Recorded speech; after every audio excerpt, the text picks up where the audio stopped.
When you live in a state like New Jersey, everybody knows it's high school football. But my biggest problem is with the years that I've been around is the reporters. Nobody gives the good story, but yet they'll go after a high school kid if they mess up or if they make a fumble. But then at the end of the day, everybody's kissing up to the coaches like, oh, they're great, they're this and they're that. But when is somebody going to actually find out who are these coaches? Who are these guys that lead these programs on great success? So that's why 3 coaches, 3 episodes, 1 podcast. This is Philosophy. I'm Phil Bicocchi, and joining me, I had to do this as my first episode from my alma mater, Coach Dan Sabella. So, Coach, it's an honor to have you on. Now, my first ever vivid memory of you, I'm going to tell you about it real quick, is it was a good one for you. It's a terrible one for me. Is my freshman year at Bosco, I'm the football manager, varsity football manager. So it's 2016. Everybody's pumped up. They're like, we're going to repeat as state champions. I remember it like it was yesterday. We get the police escort to Bergen Catholic. Coach told doesn't speak to anybody pregame. The refs are banging on the door of the cafeteria to get us out. Finally, we go out, and he just says, oh, let's go. That was his pregame speech. It's a good game, back and forth. Bosco goes down. We're going to tie it up. Missed the field goal. Everybody collapses on the sideline. And then the second half, I mean, Bergen Catholic just ran us over completely. I remember it like it was yesterday. The defense, it was like you couldn't believe it, the holes that were in the defense. And then the end of the game, the ball goes up and gets lost in the lights. And we lose to Bergen Catholic. I blame it on the lights. Not to how bad we wound up playing. Now that I'm older and I've watched that highlights before, I cried like a little baby for about a week. And that's my first memory of Coach Sabella. So, Coach, it's an honor to have you on the podcast. Thanks for having me. Excited to be here, Phil. And that seems like yesterday. Scary. That was 6 years ago. It really is. I mean, I was like a little pipsqueak on the sideline. I was Mike Teal's assistant, and then the kid who was working for Morangi, who's going to be on the podcast later in the week, he wasn't there. So I'm running back and forth, and then the iPad doesn't work. Coach told I didn't know how to work the iPad, I don't think. Wow. Well, it was a great game, man. In fact, it came down to the last play. It was such a great game. And you guys, I remember that season. It was a storybook season. I mean, you guys had everything right. I was watching your post-game speech a couple months ago. When I was watching it, it was just so amazing. I remember when you got the job at Bosco, you come in, run away. We're going to talk about all of that as it goes on. Now, I did some research today, and you were a movie star back in the day in 2005. There's a little movie you were in, I saw. Geez, you're digging deep here for that one. We dug really deep. I couldn't find any trailers of it. I looked really hard. I just couldn't find it, but I was pretty surprised. I liked it. We're talking about the hometown Pagoda, the small little movie on Pagoda. Oh, you were talking about the Pagoda movie. Yeah. So that was another great memory, man, from way back when, and that's my hometown. That's where I grew up. Got my coaching roots started there. So I don't know about a movie star, Phil. Somehow I ended up involved in that that was reality TV before reality TV, probably. I mean, I hear you. I remember we were trying to do a reality TV show at Bosco with ESPN or Fox Sports. Somebody came in. It lasted for a day. And all I remember was we were in South Carolina, and our box was right next to their announcers in South Carolina. And at halftime, we got a call that you guys need to shut up because everybody on air can hear you guys cursing. It was be careful. Yeah, and that's when the whole documentary left. But, Coach, right away, you talk about Pagoda, that's how you got started coaching football. So really dive deep and explain to my viewers who you are and your start in football. Yeah, so I grew up in small town Pagoda, wedged right between Teaneck and Hackensack there, and played football and basketball in high school. Got to play on some pretty good teams. Coming out of high school, I actually started out at Temple University. I was quarterback all through junior football, all through high school. I went out to Temple University, stayed there for a year. There was a true freshman quarterback who won the job the same year I came in, and I kind of looked at it and said, this kid's pretty good. And being that we were in the same class, I wanted to play. I kind of said to myself, you know what, I want to get on the field and I want to be able to play. And I ended up transferring to Monmouth University, where I got to play a lot of football there. That was kind of in the in the beginning years of the program. Coach Kevin Callahan, who's still the head coach, the only head coach the program's ever had. We had some good years there, kind of helped build the foundation down there, and then graduated from Monmouth in 1998 with a degree in business, and took a job in New York City, a sales job in New York City, with no aspirations to ever want to get into coaching. But it was that fall of '98 where I really realized. I always knew I loved the game of football, but that's when I guess I realized that I had to have the game in my life. And because that was really like the first fall not being on the field and quite, since I was a little kid, really. And what saved me was my brother was a senior in high school at the time. And I had this sales job in Manhattan. And in sales, you have some flexibility. I had a territory. I worked on Canal Street, but I had a territory in Midtown. And I found myself a lot of days, kind of having my last appointment around 3:00 and jumping on that 3:30 bus and getting home to go to my brother's football practice because I needed to be on a field. I needed to be smelling that grass and hearing the whistle blowing and game planning for a Friday night or a Saturday afternoon. And it wasn't long before I realized, this is the route I want to take.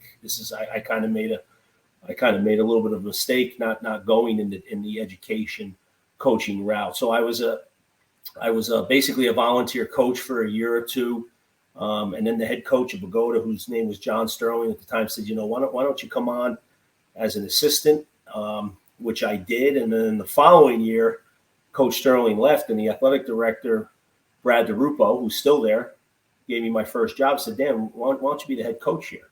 And I said, Brad, I got a full-time job. I just don't have the time. And he said, well, go get your certification, switch over. So I went back to school. I did the alternate route program. I ended up getting my master's from St. Peter's University. And that was my start, man. I was the head coach there for 6 years, which were great years. Had some really good teams. And then in 2007, got the opportunity to go to a bigger high school, went over to Paramus High School, which I spent 9 years coaching there. Again, met some great people, coached some phenomenal student athletes, had some really good teams, really enjoyed the experience. And then at 2016, the Paramus Catholic opportunity came along, and that's when I went over there and spent 2 seasons there as well. From there, unexpectedly, went to Ridgefield Park High School for a year, and not even a year, really, for 1 season before the Bosco opportunity came along. So jumped around a little bit the last couple of years before coming to Bosco. I'm not a guy who really enjoys doing that, but I found a home now, and I'm enjoying every second of it.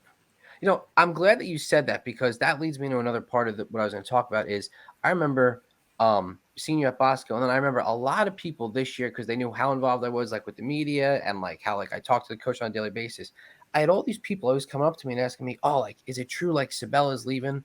Like he's going to go to Northern Highlands, or he's going to go back to Paramus Catholic?" I'm looking at people, I'm going like, he's like at an Alabama school right now. I go, he's got everything that he needs. I go, I don't see him leaving at any point. Then you have these guys, no disrespect to the varsity aces guys or any of these other people, but from what I've seen as a student and being friends with so many of the players and still current players, that the guys that call themselves professional journalists in New Jersey high school football, I don't know how you feel about this. A lot of the things that they say is a lot of fake news in my mind. They always hype up all these stories. Like, I remember when the head coaching job at Bosco opened up, they had a list of about 30-something people, and it made no sense. Like, half these guys have never even been a coordinator at all. And then, for instance, like they had one about St. Joe's that Augie Hoffman was going to come back. And then somebody said to me, "Oh, is it true that Augie Hoffman's going to Bosco?" I go, "What?" I go, "Where's everybody hearing this?" So from your perspective, to let everybody out there know, when you hear these things that Dan Sabella is leaving Bosco, what do you say? I just, the people who you need to know the truth, the people that you trust and that you're close with, those are the most important people What they know is what matters most. Obviously, I'm not gonna lie to you, Phil. Like the stuff that I heard myself, like during the season, at the end of football season, I have no idea where it came from. I mean, there weren't any conversations, any interest. I don't know where it came from, but a lot of people said stuff to me as well, and I just kind of shook my head at it. Like I guess people like to, the people like to stir the pot a little bit. People like to have something to talk about, right? At the water cooler, like they say, people want to get clicks on their stories or whatnot. But and listen, it's great when people are talking about our game and people are talking about what's going on, especially in North Jersey football. But you're right, validate it and make sure that there's some truth behind it. But I know in my case, it was like it became a little bit laughable to me because like you said, I got a great job and I'm fortunate to have it, and that other stuff, it is what it is. Yeah, it's I cracked up, and I said, "Well, I'll give you a couple options." I go, Premise Catholic last season couldn't score a touchdown against half the teams that they played. I go, he's not going back there. I go, he's got something going at Bosco. Now, a big thing with you with a lot of your teams is, I remember talking to people. They always said your teams get hot at the end. So, in the 2019 season, the football team there got hot at the end of the season, got running. The COVID season, same exact thing. You guys got hot at the end, beat Bergen, ended the season on a high note. This year, get hot at the right time of the season and keep on going. What is it that you guys are doing and in your coaching philosophy that gets you to have that late mid-season burst? Well, we've spent a lot of time as coaches trying to dissect that a little bit. It's certainly been true, especially my 3 years at Bosco. I do want to say that the 4 out of state games that we played, the 2 in 19 and then the 2 in 21, were against top level opponents. So that's I guess played into it a little bit, but it's deeper than that. We've talked about everything from just from a health standpoint, things we're doing, in practice, things we're doing, just in our training, to just overall personnel decisions that are being made. I mean, we've really tried to take it apart as much as we have to, because it's something we want to rectify. It's something that is a huge focus for this 2022 season. I mean, we really want to get out of the gate strong, and play good football right away. So I wish I had a simple answer for you, Phil. I've gotten asked that question quite a bit, and but I want to make sure we're playing good football down at the end too, because that's pretty darn important as well. Yeah, I mean, obviously, you love playing up at St. Joe's in the playoffs. We've seen that. You had a goal line stop. And then this year, I'm going to ask the question when I have Coach Morangi on my podcast. So if he sees this episode when it comes out, he's got a little preparation. But game stops, you've got 24 hours. It was 3rd and 1 or 4th and 1? It was 3rd and 1. It was 3rd and 1. So they've got 24 hours to get a first down on 1 yard. You've got 24 hours to stop them from getting a first down. What was the mindset? You guys get back on the bus as you're on your way back to Bosco. Game gets canceled. What's going through your head of now what you got to do for this play? Yeah, I'll tell you, I give my coaching staff a lot of credit on that. Just the way everybody got together and kind of gave some input on that and prepared. We kind of, when we got back to Bosco and we stuck the film in and we kind of went around the room and I forget exactly which defensive coach it was, but it was like, hey, listen, all right, what are they going to run? And it was like, well, we kind of threw a couple different ideas out. It was 3rd and 1, so you always got to be careful about teams taking a shot on 3rd and 1, right? Especially they had the ball. I think the ball was on their like 44 or 46, like that. So around midfield, you got to be careful of the shot. But by the end of the conversation, we'll say, hey, listen. They ran the ball well against us the first time we played them. They had broken off a run or two early in that first series. So it was like, look, they're going to run the ball, and if they don't get the first down, let's be ready, because they're going to get on the ball quick and try to sneak it, which is exactly what they did. And we talked a lot about it that Sunday morning when we had the kids in. We the defensive coaches did a great job of having the kids ready for it. We were ready for the hard count, and we were ready for the quarterback sneak. And if you watch the film, our guys were all over it. And that was definitely a big momentum, a great way, because that Saturday was weird. Like, we came out, moved the ball down the field, and then stalled, and then got stopped on fourth down. They got the ball and got a couple first downs, and then all the momentum swung their way, and then all of a sudden the game stopped. So we kind of got the momentum right back after that, and then hit a pass and ended up going down and scoring first, which was big. Yeah, when you talk about the offense stalling, you look at the state championship game, and then you look at St. Joe's. They made a lot of coaching staff changes. They have a new offensive coordinator coming in. Then you look at the Bergen Catholic team, Vito, he's calling the plays. Last year, he brought in a lot of his former players to come in. You've got Matt Sims on your coaching staff this year. On the offensive side, in the state championship game, after you guys blocked the punt and couldn't punch one into the end zone, as an offensive guy, are you changing out an offensive coordinator after the plays that were ran in the state championship? Are you going to be calling those plays, or do you see anybody else filling that role, or is Iggy going to stay in that role? Yeah, no, Coach Urbina is staying in that role. He's done a fantastic job for us. Nobody works harder than Iggy. A lot of us we really work collectively, offensively, in the game planning, and a lot of the concepts that we put out there. Looking back on that series, and we talk about that series quite a bit, because we all know what a turning point that was in the state finals. We script our first 10 plays every week. We scored on our first drive. We scored on, I think, 4, maybe 5 plays tops. So we were still on script, even when we got the block punt and we looked at what we had lined up. We had a couple RPOs called. We had a base run power play called. I really wouldn't. We as a staff really wouldn't change too much about those calls, Phil. To be honest with you. There was the one RPO was well defended. It was a tough read for our quarterback, whether to give it or pull it. I thought he made the right decision giving it. They did a good job stuffing our run on I think it was second down. Listen, sometimes give them credit defensively. They did a nice job there, but I don't think that was. I don't think that was anything where we're necessarily saying, "Oh my God, what are we doing? We need to panic and take everything apart." It was just a matter of just continuing to get better and execute in those big spots. That was huge. But if you make the field goal there, it's 10-0, right? Yeah. It's, even though we didn't score, we would like to have 7. If you make the field goal, it's 10-0, and you feel a lot better about things. Not coming away with points hurt for sure.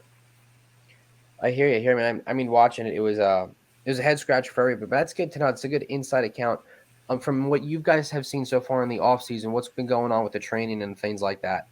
Yeah. So Coach Tank is our strength and conditioning coordinator. We got a lot of guys who assist in that. Really, really, encouraged by how many of our coaches show up in the off season and get involved. Coach Spence and Coach Markel is always there, and a lot of guys who show up consistently. But I think we're making some really good strides. We just max tested last week. We had some guys put up some really good numbers.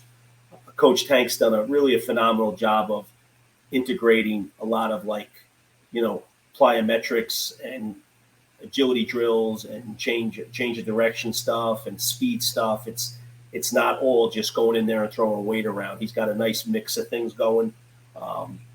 We had a combine day, so we're really starting to focus now on a lot more speed stuff as the weather's getting nicer and we get outside more. We have a ton of guys doing spring sports. A lot of guys went out for track this year, which is you always like to see as the football coach, as well as some lacrosse guys and some baseball guys. But overall, I think it never changes. Like, the kids who put the time in, the kids who are there consistently, the kids that are coachable, the kids that, when you tell them to do 4 sets at 85%, do 4 sets at 85% for all the reps. Those are the kids that are really making nice strides and nice gains. And we're getting more and more guys to buy in and want to do it the right way and learn from the older guys and, pay the price to be successful. I think, Coach, when you talk about paying the price to be successful, a big thing that's been happening around college football is the transfer portal. And you hear guys like Deion Sanders said that it's terrible for the game. from your mind as a high school coach, because you're with these guys and you do see a lot of players who do just transfer out of schools and go to the public schools because sometimes it's easier for them to do that. What's your thoughts on the whole transfer portal? Yeah, so I think the first thing I would say that every situation is different, right? Like to just generalize it is hard because there are some scenarios and some situations where maybe it does make sense for the kid to transfer. So I think in some ways you want to see kids be able to have that option, but my overall feeling is, again, being a little bit more of an old school type coach is I think that it takes away a lot of what we've always tried to teach kids, right? Like when you face adversity, roll your sleeves up and figure out how you're going to overcome it, right? Like if you're not where you are on the depth chart because, for whatever reason, like how are you going to move up, right? What are you going to do to beat the kid out in front of you? What are you going to do to get better, to get the coach to give you the opportunities that you're looking for? And now the message is almost like, well, if you're not happy, just clean out your locker and go somewhere else. And I think as time goes on a little bit, Phil, I think that athletes are going to figure out that, that's not always the best way to go about doing it, that, the grass isn't always greener on the other side. There is something to staying where you are and persevering through it and, overcoming those challenges. I've been telling people I watched that Joe Montana special on I think it's on Peacock. They did like a 4-piece special on Joe Montana. And I had no idea, like during his career at Notre Dame, like how many times he was given an opportunity, did well, and then for whatever reason wasn't named the starter. And one year he got hurt and showed up the following training camp and he was third string. Like he went through so much, that guy, but persevered. And then finally, like his junior and senior year, it all came together for him. But as I'm watching this, I'm like saying to myself, like, you're not going to see a lot of these stories anymore because guys just jump around, right? When it's not going their way, they jump around so frequently. But there's a lot of pros and cons to it. There's a lot of kids in the transfer portal. There's a lot of kids who've left schools, walked away from scholarships, and now are having a hard time finding a home, and probably wouldn't have done it if they could go back and change things. You know what I mean? So I think as more and more of that information starts to get out there and people start to get a little bit more educated on it and it runs its course a little bit, I think guys are going to be a little bit more cautious going forward before they just throw their name in there. Coach, in your eyes, your 3 years at Bosco, you've been to 2 state championships. I remember the first one. I personally believe if Jake Robbins stayed in the game, you guys win that game. That's how I believe it 100%. I always said that the other quarterback, I hate doing this, but I say what the truth is. He couldn't throw the ball more than 20 yards, and St. Peter's knew that. So, Coach, in your 3 years, your COVID season, I really don't count as anything for anybody because there was no playoffs. There was no last shot at everybody. 3 years, 2 state championships, haven't been able to bring it home. In your eyes, have you been successful at Bosco? I think I would say overall, I think that we've gotten better as the season's gone on, as you and I talked about a little bit before. I definitely think the team from where we started to where we finished in all 3 years has shown improvement and has played its best football down the stretch. I also think that in order to really call yourself successful at Don Bosco, you got to win state championships. I'm not hiding behind that, or the expectations are high every year. Getting there is great, but you got to figure out a way to win it. But you also got to measure success, right, in the young men that come through your program, doing things the right way, having high character guys, having guys who go on and play college ball, having guys who come back and say, this program prepared me for the next phase of my life. This program prepared me to go on and be successful after I left. That's the ultimate, measuring stick, right? And the ultimate goal as coaches. But as far as our on the field performance, I'm proud of the way our team has battled. We've got a good group of guys. All 3 years, I've had great senior classes every year there. I have a coaching staff who I love working with, who I think we complement each other well in a lot of ways. And I'm excited about the future, man. I'm excited about the 2022 team and the young guys we have, coming in as well in our incoming freshman class and the classes above them. If there's one thing that you would want to say to anybody watching this who's coming to Bosco, who is looking to come play football for you, what would that be? Um, you know, get ready to work, get ready to compete. Like to play in a high level program like ours, it's a year round commitment. You know what I mean? You're once you get comfortable, there's going to be somebody coming to look and take your job, you know, you got to be willing to really work in all phases of the game. You got to be willing to put the time in the off season to get bigger, stronger, faster. You got to be willing to watch film and do drills in your free time and make sacrifices and to compete and practice. You know, we practice hard.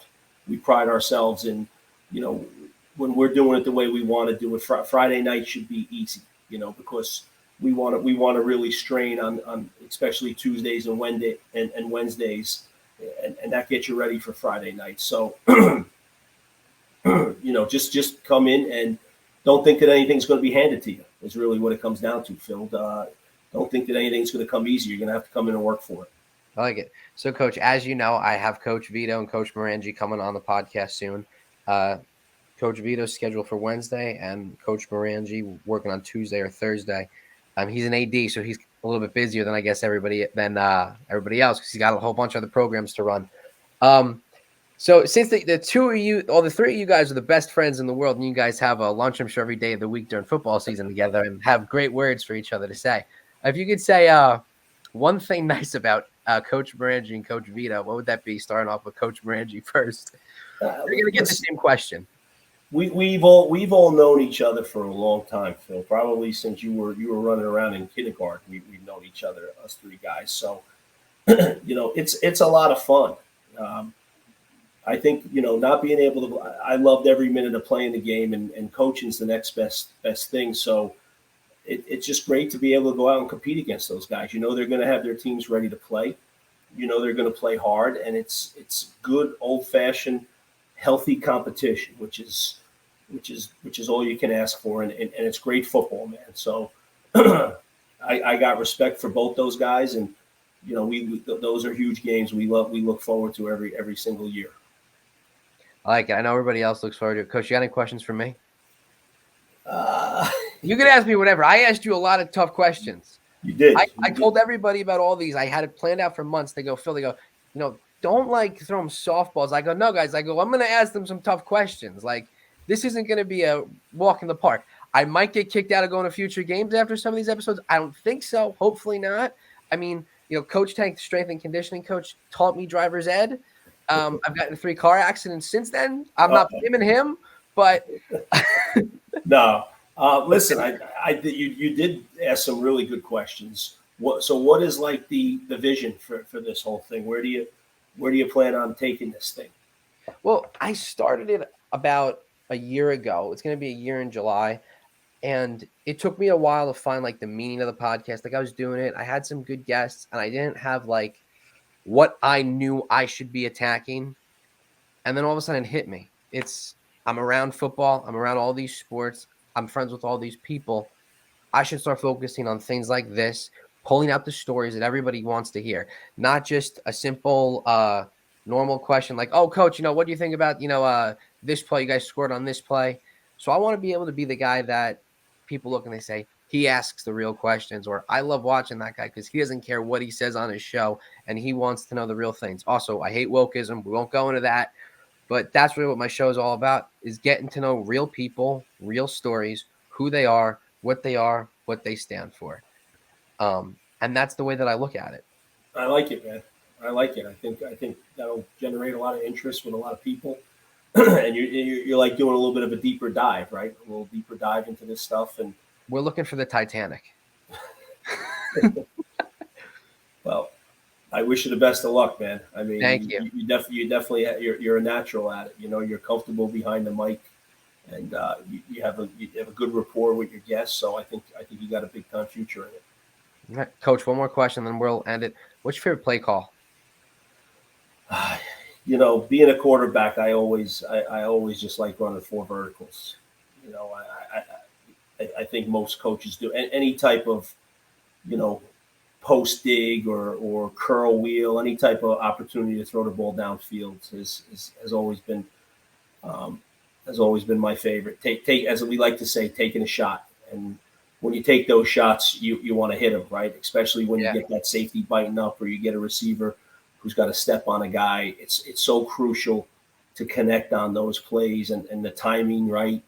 And the depth of the ball and the trajectory of the ball and all that stuff coming together. But it's when it happens, it's a beautiful thing. It generates a lot of excitement on your team, flips the field, changes momentum, all that stuff. So I love hitting, connecting on a deep ball and really getting everybody's juices going. I like it. I had a play where it was called Kit Kat Special, double reverse pass, went for a touchdown a couple of times. Basketball, I had a play where I screamed out, it's chicken parm, and then everybody would scream out on the court, no, it's eggplant, and we would hit a half court shot. And the one time we did, it went in, and we looked like gods out there. But Well, Coach, that is creativity at its finest, right there. very, very creative. I'm very creative with my play calls. Yeah, Yeah. they're very crazy for sure. Like we had Kit Kat Special Cup, we had a lot of crazy things. But Coach, one coach down, two left to go. 3 episodes, one podcast. This is philosophy. Thank you, Phil. Looking forward to it, man.